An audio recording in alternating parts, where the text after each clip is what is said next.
Song Chaiyya Chaiyya में मलाइका अरोड़ा ने अपने डांस परफॉर्मेंस से जान फूंक दी थी। लेकिन क्या आप जानते हैं कि इस गाने के लिए पहली पसंद शिल्पा शिरोडकर थी।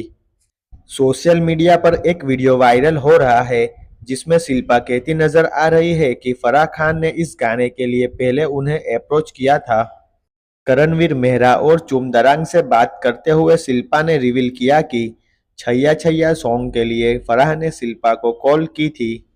फराह ने यह भी कहा था कि मैं अपना थोड़ा वजन कम करूं जिससे मैं गाने को जस्टिफाई कर सकूं, पर मैं उस समय मोटी थी और गाना उन्हें जल्दी करना था। मैं गाने में फिट नहीं बैठी तो फराह ने फिर मलाइका को इस गाने के लिए चूज कर लिया था। जो होता है अच्छे के लिए ही होता है। उस दौरान मैं वो गाना तो नहीं किया, लेकिन मुझे बहुत अच्छी अच्छी फिल्म्स जरूर ऑफर हुई जो मैंने अपने करियर में की थी। बता दें कि 7 दिसंबर को रियलिटी शो बिग बॉस 18 को होस्ट करने के लिए फराह खान आई थी। सलमान खान बिजी थे तो उन्होंने वो जगह फिल की थी।